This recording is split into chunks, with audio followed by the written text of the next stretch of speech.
He pressed the bell. Far away in a back room, he heard it ringing. And then, at once, it must have been at once, because he hadn't even had time to take his finger from the bell button, the door swung open, and a woman was standing there. Normally, you ring the bell and you have at least a half-minute's wait before the door opens. But this dame was like a jack-in-the-box. He pressed the bell, and out she popped. It made him jump.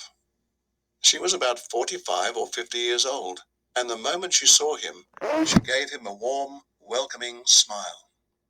"Please come in," she said pleasantly. She stepped aside, holding the door wide open, and Billy found himself automatically starting forward. The compulsion, or more accurately, the desire, to follow after her into that house was extraordinarily strong. "I saw the notice in the window," he said, holding himself back. "Yes, I know. I was wondering about a room." "It's all ready for you, my dear," she said. She had a round, pink face and very gentle blue eyes. "I was on my way to the Bell and Dragon," Billy told her, "but the notice in your window just happened to catch my eye." "My dear boy," she said, "why don't you come in out of the cold?" "How much do you charge?" 5 and 6pence a night, including breakfast. It was fantastically cheap.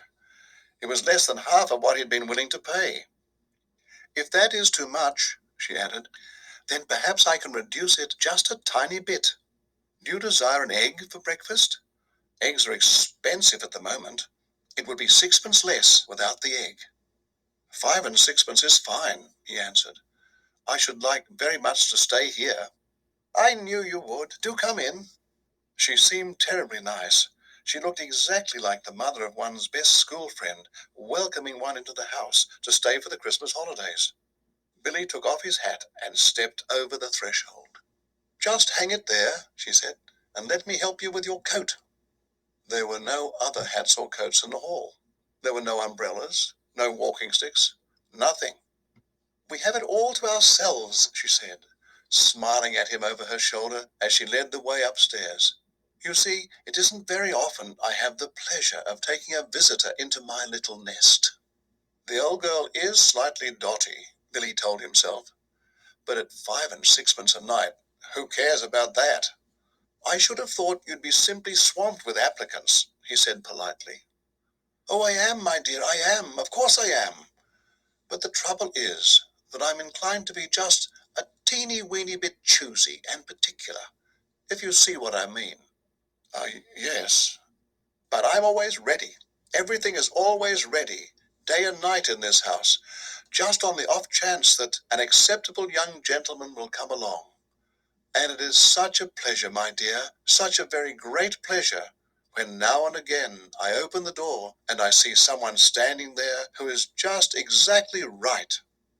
She was halfway up the stairs, and she paused with one hand on the stair rail, turning her head and smiling down at him with pale lips. "Like you," she added, and her blue eyes travelled slowly all the way down the length of Billy's body to his feet and then up again. On the second floor landing, she said to him, "This floor is mine." They climbed up another flight. "And this one is all yours," she said. "Here's your room. I do hope you'll like it." She took him into a small but charming front bedroom, switching on the light as she went in. "The morning sun comes right in the window, Mr. Perkins. It is Mr. Perkins, isn't it?" "No," he said. "It's Weaver." "Mr. Weaver, how nice. I put a water bottle between the sheets to air them out, Mr. Weaver. It's such a comfort to have a hot water bottle in a strange bed with clean sheets, don't you agree? And you may light the gas fire at any time if you feel chilly." "Thank you," Billy said. "Thank you ever so much." He noticed that the bedspread had been taken off the bed and that the bedclothes had been neatly turned back on one side, all ready for someone to get in. "I'm so glad you appeared," she said, looking earnestly into his face.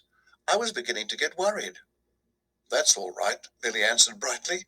"You mustn't worry about me." He put his suitcase on the chair and started to open it. "And what about supper, my dear? Did you manage to get anything to eat before you came here?" "I'm not a bit hungry, thank you," he said. I think I'll just go to bed as soon as possible because tomorrow I've got to get up rather early and report to the office. Very well then, I'll leave you now so that you can unpack. But before you go to bed, would you be kind enough to pop into the sitting room on the ground floor and sign the book? Everyone has to do that because it's the law of the land, and we don't want to go breaking any laws at this stage in the proceedings, do we? She gave him a little wave of the hand and went quickly out of the room and closed the door. Now, the fact that his landlady appeared to be slightly off her rocker didn't worry Billy in the least. After all, she not only was harmless, there was no question about that, but she was also quite obviously a kind and generous soul. He guessed that she had probably lost a son in the war or something like that, and had never gotten over it. So, a few minutes later, after unpacking his suitcase and washing his hands, he trotted downstairs to the ground floor and entered the living room. His landlady wasn't there, but the fire was glowing in the hearth, and the little Dachshund was still sleeping soundly in front of it. The room was wonderfully warm and cozy. I'm a lucky fellow, he thought, rubbing his hands. This is a bit of all right.